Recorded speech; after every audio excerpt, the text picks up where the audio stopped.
ร่างกายอันนี้เราจะทนุบำรุงให้ได้อยู่ดีกินดีมีทรัพย์สมบัติมากน้อยอย่างไรก็ตามก็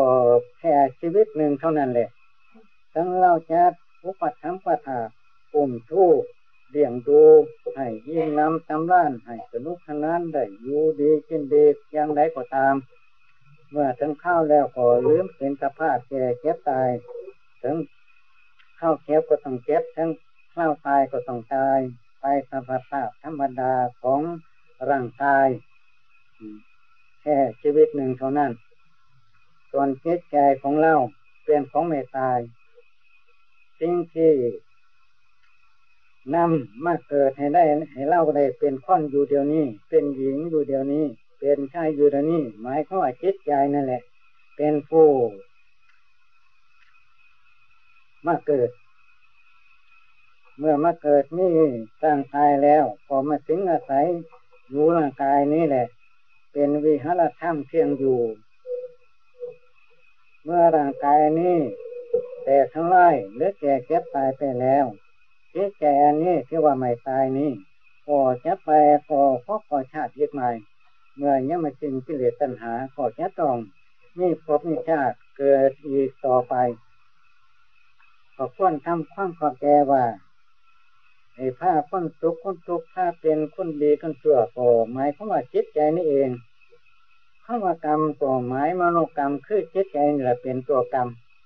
เมื่อทำกรรมดีก็จิตใจนี่แหละเป็นบุญกุศลกรรมดีเมื่อทำกรรมชั่วบาปอกุศลก็จิตใจนี่แหละเป็นบาปเป็นอกุศลเหตุนั้นให้ลองแยกประโยชน์ที่เราทำอยู่นี้ประโยชน์ทั้งสองอย่างจำเป็นต้องทำทั้งสองอย่างแต่เห็นว่าพิจารณาดูเหตุผลอะไรจำเป็นกว่ากัน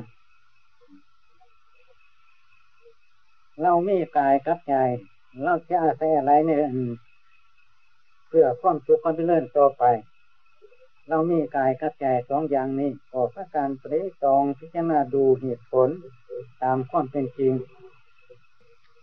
เราจะหวังเอาความดีหวังมีเกิดความสุขเราจะหวังเอาประโยชน์อะไร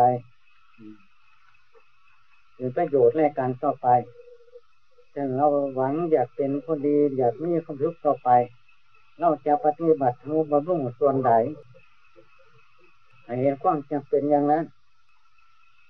เมื่อร่วมความแล้วประโยชน์ชาตินี้ก็จำเป็นประโยชน์หรือประโยชน์การบำรุงร่างกายนี้ก็นับว่าเป็นจิตจำเป็นจะเว้นเสียไม่ได้จำเป็นต้องทำถ้าไม่ทำก็จะหาความสุขไม่ได้หรือตั้งตัวอยู่ไม่ได้ตายเกิดมาคนเล่าถึงมาเกิดเป็นมนุษย์คนในโลกนี้ก็มาขาดทุนกันมาเกิดขาดทุนเหตุที่จะขาดก็เพราะว่า เมื่อมาเกิดเป็นชาติมนุษย์คนแล้วผมมาทนุบำรุงเอาแต่ความเกิดคือสังขารร่างกายอันนี้ส่วนจิตใจนั้นไม่ค่อยจะคำนึงถึงคล้ายๆเขาว่าอันนี้เราคุ้นจิตใจผู้ที่ข้ามาเกิดเมื่อมาได้ร่างกายก็มาถือเอาร่างกายเป็นตนเป็นตัวเป็นเราเป็นเขาแล้วก็เลยเรื่องจิตใจของตนเรื่องอย่างมืดมิดไม่มีเน็ตมีฝันออกเสียเลยว่าเรามีจิตต่างหากมีร่างกายต่างหากแต่ว่าถือเอาร่วมร่างกายเนี่ยว่าเป็นตัวตนและไม่รู้ว่าเป็นสภาพแก่เจ็บตายไม่รู้ว่ามันจะต้องแก่เจ็บตายแต่ข้างในเปื่อยเน่าเราจะถือเอาร่างกายนี่เป็นตนเป็นตัวจะถือเอาตลอดไปไม่ได้เพราะมันเป็นสภาพแก่เจ็บตายถึงเราจะทนุบำรุงไปยังไงก็ตามเมื่อมันแก่เจ็บตายแล้วแต่ข้างในเปื่อยเน่าเสร็จแล้วเราจะมาถือเป็นตนเป็นตัวเป็นเราเป็นเขาอยู่อย่างใดได้มันถือเอาไม่ได้มันเป็นของแก่ของตาย